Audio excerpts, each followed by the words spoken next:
Madame, Monsieur, bonsoir. Bienvenue dans ce journal. Et chaque année, le 8 septembre, c'est la journée internationale de l'alphabétisation. En Côte d'Ivoire, le taux d'analphabétisme avoisine, tenez-vous bien, les 52% selon les chiffres de l'UNESCO.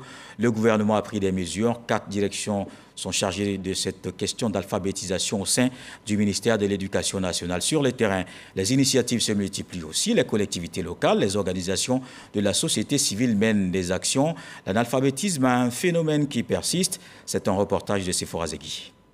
Il va nous montrer les syllabes. Dans cette salle de classe, Mamadou, distributeur de marchandises depuis plus de 15 ans. Il a eu une mauvaise expérience du fait de son analphabétisme. Il était loin de s'imaginer qu'il pouvait atteindre ce niveau aujourd'hui. Un jour, je suis allé m'enrouler pour faire mon carte d'identité.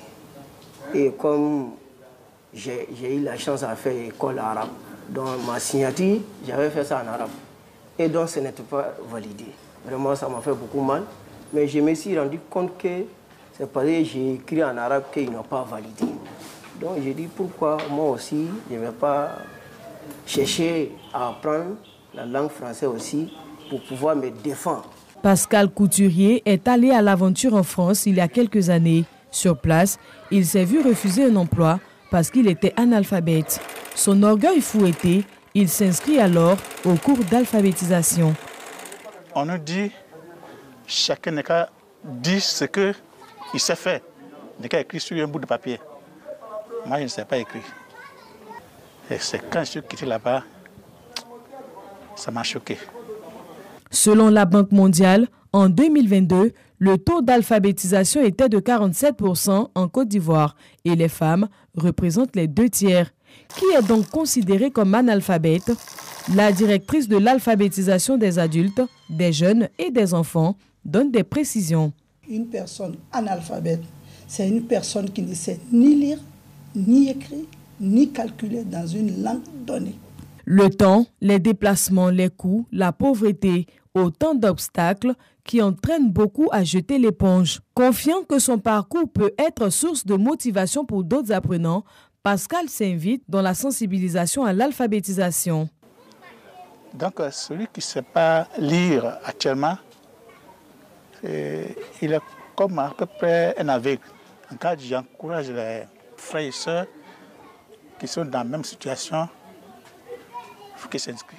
Le taux d'analphabétisme étant encore très élevé, le gouvernement prend des mesures pour accentuer la lutte. Création de 4 directions, dont celle de l'alphabétisation des adultes, des jeunes et des enfants. Et cette direction a en charge d'alphabétiser les populations peu ou pas scolarisées, de développer toutes les actions de lutte contre l'analphabétisme, de sensibiliser les populations adultes aux droits d'éducation des femmes et des minorités, de proposer des actions visant à la digitalisation des programmes d'alphabétisation. Sur le terrain, elle s'efforce de mener des actions de sensibilisation et d'alphabétisation. Nous venons d'ailleurs d'effectuer une mission de sensibilisation à Bundiali, à Sinematali et à Korogo et à Odieni.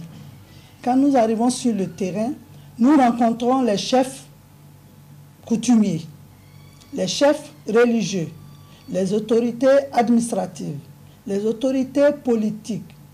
Tout cela, nous allons les sensibiliser, leur expliquer le bien fondé vraiment de l'alphabétisation. L'alphabétisation, un chantier qui n'est pas de tout repos. Pour l'accompagner, la direction de l'éducation non formelle, elle appuie la première cité en ramenant à l'école les enfants qui ont quitté par la force des choses le système scolaire ou qui n'ont jamais été scolarisés à travers des classes passerelles. Les missions de la direction de l'éducation non formelle, il y en a 7 que nous pouvons résumer en 3 points. De sorte à assurer le droit à l'éducation des enfants concernés et assurer leur insertion ou leur réinsertion. En 2021, 12 classes passerelles créées qui offrent ainsi 28 semaines de cours aux apprenants.